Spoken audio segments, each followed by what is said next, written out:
વડોદરામાં પરંપરાગત જૂની ઘડીના શ્રીજીની વિસર્જન યાત્રા 7મા દિવસે નીકળી। વિસર્જન યાત્રાને પગલે ચુસ્ત બંદોબસ્ત ગોઠવવામાં આવ્યો। 18 ધાબા point, 21 deep point, 17 middle point, 700થી વધુ બોડી વોર્ન કેમેરાથી પોલીસ સજ્જ બની। અન્ય જિલ્લાની પોલીસની પણ મદદ લેવાઈ। વિસર્જન યાત્રામાં કોમી એકતાના દ્રશ્યો જોવા મળ્યા। શ્રીજીની વિસર્જન યાત્રામાં મુસ્લિમ ભાઈઓ પણ જોડાયા હતા।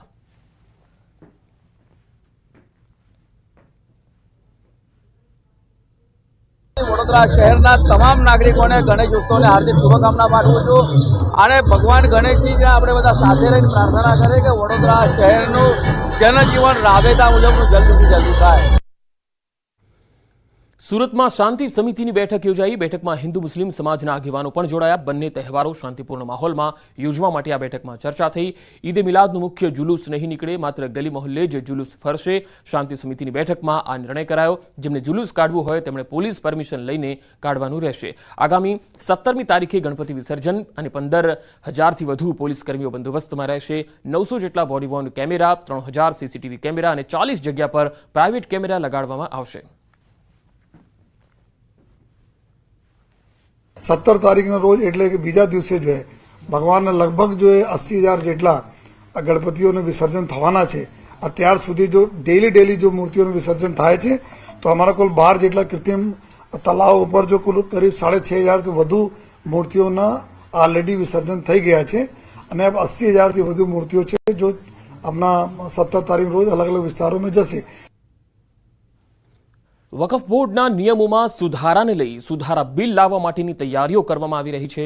જે મુદ્દે લોક જાગૃતિનું કાર્ય કરવા માટે વિશ્વ હિન્દુ પરિષદ મેદાને આવ્યું, જેમાં લોકોનો સહયોગ મળે તે હેતુથી લોકોને જાગૃત કરાઈ રહ્યા છે। આ કાર્યક્રમ અમદાવાદના અલગ અલગ જગ્યાએ કરવામાં આવી રહ્યા છે। વસ્ત્રાલમાં પણ આ પ્રકારનું આયોજન કરવામાં આવ્યું।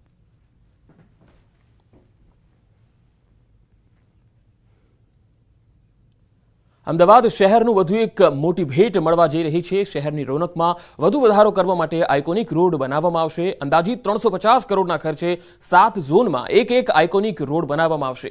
આ આઇકોનિક રોડની ખાતમુહૂર્ત પીએમ નરેન્દ્ર મોદીના હસ્તે કરવામાં આવશે। જીએમડીસી ગ્રાઉન્ડ ખાતે પીએમ મોદીના અભિવાદન સમારોહ દરમિયાન આ લોકાર્પણ અને ખાતમુહૂર્ત કરવામાં આવશે।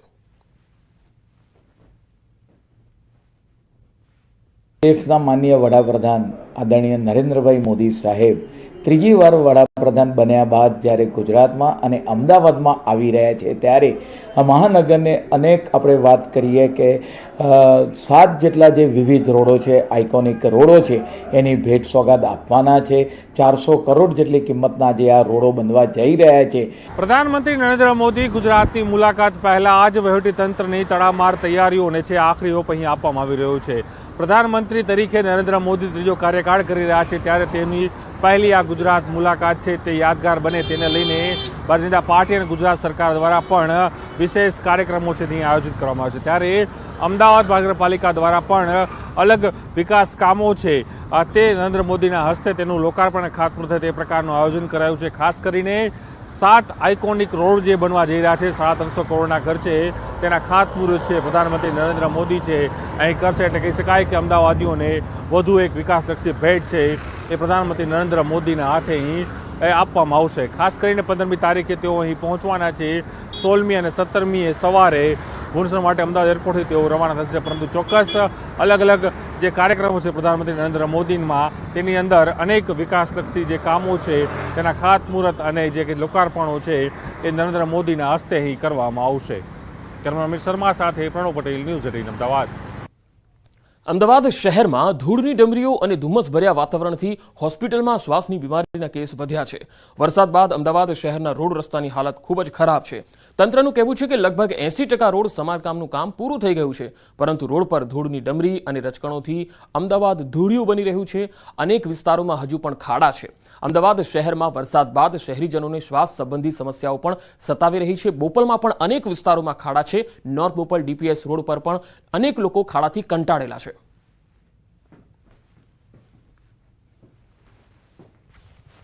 ખૂબ જ થાય છે, લોકો સ્વાસ્થ્યને હાનિકારક છે અને નાના બાળકોને પણ ખૂબ જ તકલીફ પડે છે।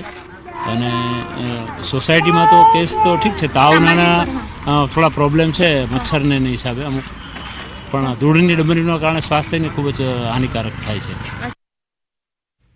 અમદાવાદ શહેરમાં સરકારી અને ખાનગી હોસ્પિટલોમાં લોકો કમરના દુખાવા અને શ્વાસની બીમારીની ફરિયાદ લઈ મોટી સંખ્યામાં આવી રહ્યા છે. આ અંગે પલ્મોનોલોજિસ્ટે કહ્યું કે જર્જરિત રોડ રસ્તાને કારણે ધૂળની ડમરીની અસર હવામાં થઈ રહી છે, જેના કારણે લોકોને એલર્જી સાથે શ્વાસની બીમારી થઈ રહી છે. ત્યારે રોજની ઓપીડી અમે લોકો લગભગ 20 થી 25 પેશન્ટો જોતા હોઈએ છીએ. એમાંથી શ્વાસ સંબંધિત કેસીસમાં 10 થી 15 કેસીસ હોતા હોય છે. ધૂળના રજકરણોને એ જવાબદાર છે, કારણ કે ધૂળિયું વાતાવરણ થાય કે અત્યારે આપણે જોઈએ છીએ કે રસ્તાઓ પર ડામરને છૂટા પડી જાય, એના કારણે ધૂળને બધું જોવા મળશે. ખાડાના કારણે ધૂળને ઉછળતી હોય, એના કારણે પણ તકલીફ થઈ છે.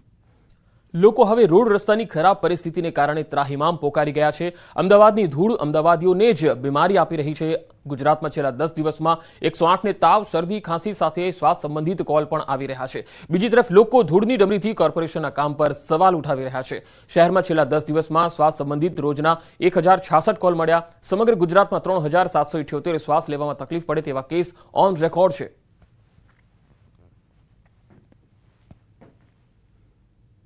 અમદાવાદ શહેરમાં શ્વસનની બીમારી વધી રહી છે. આ વાત સાબિત આ રોડ ઉપરથી થઈ રહી છે. અત્યારે હું અમદાવાદના વૈષ્ણવદેવી સર્કલ પાસે છું અને આપ જોઈ રહ્યા છો કે અંદર જે વૈષ્ણવદેવી સર્કલથી અંદર જવાનો જે રોડ છે, સૌથી વધારે તેનો ઉપયોગ થતો હોય છે. આ જ રોડ ખરાબ હોવાને કારણે અમદાવાદ શહેરની અંદર જે પ્રકારે ધૂળિયું અમદાવાદ થઈ રહ્યું છે, આસપાસના લોકો પણ એ વાત અનુભવે છે કે અમદાવાદમાં શ્વાસના બીમારીના કેસ વધી રહ્યા છે. શ્વસન ક્રિયા મુશ્કેલ બની રહી છે. તેની પાછળનું કારણ આ પ્રકારની ધૂળ અને રજકણો વાતાવરણમાં હવામાં ફેલાઈ રહી છે અને તેને કારણે સૌથી વધારે મુશ્કેલી નાના બાળકોને પણ પડે છે અને વડીલોને પણ પડે છે. આ માત્ર અમદાવાદ વૈષ્ણવદેવી સર્કલના વિઝ્યુઅલ્સ આપ જોઈ રહ્યા છો, પરંતુ માત્ર અમદાવાદની વાત નથી. સમગ્ર અમદાવાદમાં આ પ્રકારની પરિસ્થિતિ છે તે સર્જાય છે. આપ અત્યારે પણ જુઓ, આ પ્રકારના દ્રશ્યો છે. તેને કારણે હવામાનમાં જે વાતાવરણમાં ખાસ રજકણો અને ધૂળનું પ્રમાણ વધ્યું છે અને તેને કારણે શ્વસન ક્રિયામાં ખૂબ જ મુશ્કેલી વડીલોને અને દરેક વ્યક્તિને પડી રહી છે. ખાસ કરીને વડીલોને અને બાળકોને સૌથી વધારે આ પ્રકારની મુશ્કેલી પડી રહી છે. તેના કેસીસ પણ હોસ્પિટલમાં નોંધાયા છે. કેમેરામેન ખેંગા રાઠોડ સાથે દીપિકા કુમાર, ન્યૂઝ 18 ગુજરાતી, અમદાવાદ. રાજકોટના જેતપુરમાં આધાર કાર્ડ કઢાવવા માટે અરજદારોને ધર્મના ધક્કા થઈ રહ્યા છે. અરજદારોનો આરોપ છે કે 5 વર્ષ સુધી બાળકોના આધાર કાર્ડ નીકળતા જ નથી, તેમજ મોટાભાગના આધાર કાર્ડ ટેકનિકલ ખામીના કારણે રિજેક્ટ થઈ જતા હોવાની ફરિયાદ છે. સાથે જ કીટ બંધ થઈ જવી, આઈડી બંધ થઈ જવાથી કલાકો રાહ જોયા બાદ પણ લોકોના આધાર કાર્ડ મળતા નથી. 18 વર્ષથી વધારે ઉંમરના લોકોને આધાર કાર્ડ કઢાવવા 70 કિલોમીટર દૂર રાજકોટ સુધી ધક્કો ખાવો પડે છે.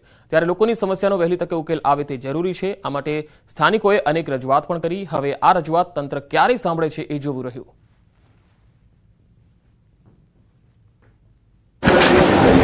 આધાર કાર્ડ માટે જેમ કે અહીંયા કામગીરી ચાલુ છે, પણ જે ખાલી નામની કામગીરી હોય ને એવું લાગી રહ્યું છે. આ કામગીરીની અંદર પહેલો પ્રશ્ન તો એ છે કે 0 થી 5 વર્ષની ઉંમરના બાળકો જે હોય છે એ બાળકોના આધાર કાર્ડ અહીંથી ઇસ્યુ કરવામાં જ નથી આવતા. જો આ આવડી મોટી મામલતદાર ઓફિસ હોય અને આની અંદર શહેર અને તાલુકાના એટલા બધા માણસો હેરાન થતા હોય તો આ બધી કામગીરી અહીં વહેલી તકે ચાલુ થાય અને સરળ રીતે અને સરસ રીતે જે રીતે કામગીરી થાય એવું કામ શરૂ કરે એવી અમારી માંગણી છે. કામગીરી આપણે જેતપુરમાં 3 જગ્યાએ હાલે છે. એમાંથી ખાસ કરીને નાના બાળકો જે અત્યારે વાલી દીકરી યોજનાના જે ફોર્મની ભરાય છે, એટલે નાના બાળકોના આધાર કાર્ડ છે જે તાલુકા પંચાયત ICDS ની અંદરમાં જે કીટ આવેલી હતી, છેલ્લે ઘણા સમયથી અનેક દિવસથી બંધ છે. એક જગ્યાએ બધા અહીંયા ભેગા થાય છે, એના હિસાબે ટ્રાફિકનો થોડોક વધારે. આગળ વધુ સમાચારો પર નજર કરીશું. હાલ રોકાઈશું એક બ્રેક માટે.